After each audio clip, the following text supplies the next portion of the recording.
గుంటూరు నగరంలో టీడీపీ నాయకులు ఏర్పాటు చేసిన ఫ్లెక్సీ ఆసక్తికరంగా మారింది. Flash back. చంద్రబాబు దగ్గర ఆడి బూట్లు తుడుతా అక్కడ చంద్రబాబు కాళ్ళ దగ్గర కూర్చుని ఉంటా.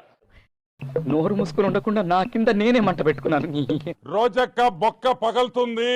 పెద్ద నేనైతే చేయగలిగింది ఏమీ లేదు. కొడాలి నాని సీఎం చంద్రబాబు బూట్లు పాలిష్ చేస్తున్నట్లు ఏర్పాటు చేసిన ఫ్లెక్సీని ప్రజలు ఆసక్తిగా గమనిస్తున్నారు. ఖచ్చితంగా నేను ఫస్ట్ పవన్ కళ్యాణ్ గారికి, చంద్రబాబు నాయుడు గారికి మూర్తి గారా ఇన్నాళ్ళకి నా వయసు గుర్తొచ్చిందా సార్? రోజక్క బొక్క పగలుతుంది. ఆ పగలడం అందరు బొక్కలు కూడా పగలుతాయని కూడా నేను మనవి చేస్తున్నా. ఓరే నాయనా, నన్ను చంపగరా, నాకింతవరకు బీపీ లేదు, నీ దెబ్బతో వచ్చేటుంది.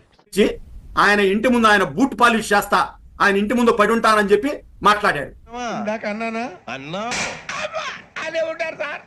ఎటుపోయినాడు ముసలోడు బొచ్చుగడన్నాడు. ఎరా బొచ్చుగా అయితే ఆయన చెప్పిన మాట ప్రకారం కొడాలి నాని వచ్చి చంద్రబాబు బూట్లు పాలిష్ చేయాలని ఫ్లెక్సీ ఏర్పాటు చేశారు. ఆ ఒక్క మాటతో లేచి 2 జేబుల్లో చేతులు పెట్టుకుని నడుచుకుంటూ వెళ్ళిపోతున్నాను. నేను ఎక్కడికి వెళ్తాను కూడా నాకు తెలియదు. జగనన్న జగనన్న అందరూ నేను మెచ్చుకుంటున్నారన్న అన్న.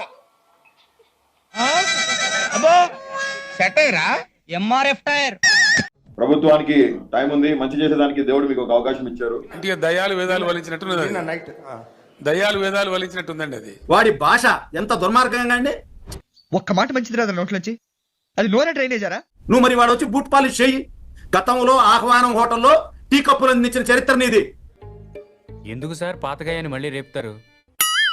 వైఎస్ఆర్సీపీ 11 సీట్లకి పరిమితం అవడానికి కారణం ఏంటి అంటే మంత్రుల వల్ల నోటు దూల వల్ల ఓడిపోయారు. ఇప్పుడా చెప్పేది? ఇప్పుడా? నీకంత జగన్మోహన్ రెడ్డి మీద ఇంట్రెస్ట్ ఉంటే నువ్వు జగన్మోహన్ రెడ్డిలో చపరాసు ఉద్యోగం చెయ్యి. రోజు ఆయన బట్టలు ఉతుకు, ఆయన సంఖ రాకపోయి. వాడు సంఖ నువ్వు నాకు, వాడు నీ సంఖ నాకుతాడు. ఖచ్చితంగా చెప్తాను, మళ్ళీ చంద్రబాబు నాయుడు గారికి లైఫ్ ఇచ్చిన వ్యక్తి ఎవరైనా ఉన్నారంటే అది పవన్ కళ్యాణే. పట్టు నువ్వు ఎంత కాకబట్టినా ఇక్కడ పడేవాళ్ళు లేరే.